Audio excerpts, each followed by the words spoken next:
What's up, guys? Skyler from Chernobyl Studios, and this thing, that is a toy apple that my daughter left for me. So in this video, we're going to talk about what it's like when the bass player does it right. When the bass player does it right, the title of this video. Very intriguing all in by itself. Almost clickbait, almost, if it was. But it's not, because the bass player did it right. The bass player in question is Adam from Hop Pull Studios, but you didn't even know he played bass. That is the Reaper guy from Pro Mix Academy. The Reaper, probably put it right here maybe. We're getting used to this video stuff. There's a sale at Pro Mix Academy for the Ultimate Reaper guy, so it's that guy that we're talking about. Also plays bass. What happened? So the Nimbrini Audio 8180 that I did just a couple of days ago, that demo, Adam was like, dude, cool riff. I want to play some bass to that. Why don't you send me the drums and the guitar tracks? I was like, okay. And so I sent it to him, and within 20 minutes, he sent me a bunch of tracks back. I want to just show you guys the results. And then we'll talk a little bit about my ideas and my thoughts about these results and why bass matters. All right, so let's listen to the first version, which is the Djinnbass from Submission Audio that I programmed myself, and then Adam's version.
Now, I don't know about you, but I greatly preferred Adam's version, basically because it's a real human playing it. The musicality was there.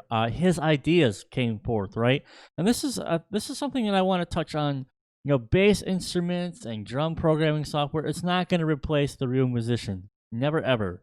Because a real musician will always be able to come up with a better idea if they're talented enough and they're skilled enough, a better idea than you could think of yourself if you don't play the instrument, or that a computer could do on purpose. A computer might, by accident, roll the dice and a cool melody or something will happen, but it will always be augmented by the creative mind of a human being. So all this stuff about, robots are replacing musicians, not really. Not really. There's always going to be a human who, that box, the human will always find a way to jump outside of that box. It's my personal opinion that no matter how crazy things get with AI and stuff like that, they're still programmed to work in a set of parameters that humans can always jump outside of. So, and if it ever comes to that point, we are screwed. It was good knowing you. All right. But the musicianship of Adam, his ideas that he brought into the song brought way more dynamic elements to the song. It made the song more interesting to listen to. Not to mention, he created an amazing bass tone. I did not make that tone. I just plopped it in there, messed with the faders a little bit of EQ to make it fit around the drums. But it's a rough demo song, and you could hear that bass tone is ridiculous. And the ideas that he came up with were far and beyond what I came up with, because here's the other point about that I know about myself when I'm using bass instruments. I play guitar, fine, but I am not a bass expert. I think of bass from the producer point of view, which is I need low end. What can I write here so I get the maximum amount of low end? All right, and I approach bass in that way, and I realize that I do not use bass as a musical instrument even close to the potential that could be used for metal. So I was very interested to hear what Adam came up with, and his ideas added way more musicality and dynamic quality just to that little song. And it makes me want to finish the song. Like, I get very pumped listening to it, and I'm like, this is incredible. And I absolutely would pretty much ask Adam to record the bass. And it completely changed my point of view about bass players. All right, now there are a lot of jokes. Okay, Glenn is famous for his, rule number 2, I think it is. That's fine. And there are lots of bass players that I have met in my life. Okay, that absolutely embody every single joke that Glenn talks about.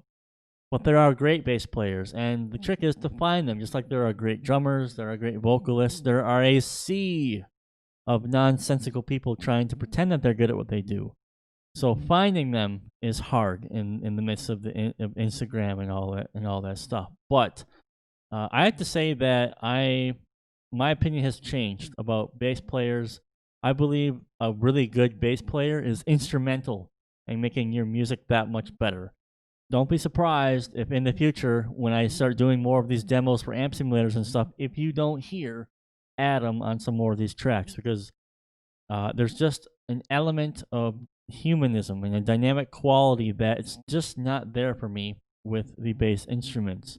However, when it comes to writing music, bass instruments, because I can just get my ideas immediately on paper of what I'm trying to do, and then later on I could communicate with a real bass player to say, hey, these were my ideas here and here and here, go wild. So that was just really the gist of this whole video. Just wanted to give some positive vibes out there for ye olden bass players. Please go over and subscribe to Adam if you have not already. That dude is an amazing bass player, but also very knowledgeable in pretty much everything music and gear related. And plus the Reaper thing, which we already talked about earlier in the video. So that does it for me, guys. Let me know in the comments below. Which version did you like better? Did you like Djinnbass or did you like Adam? What kind of struggles have you had with bass players previously? And thanks for watching. Please hit subscribe. I think it's on this side. There we go. Hit subscribe, hit like, bell notifications, send your DNA blood sample profile, send your address, credit card number, social security number to my address so you don't miss any of my future videos. All right, guys, have a good one. Hope you enjoyed it. Later.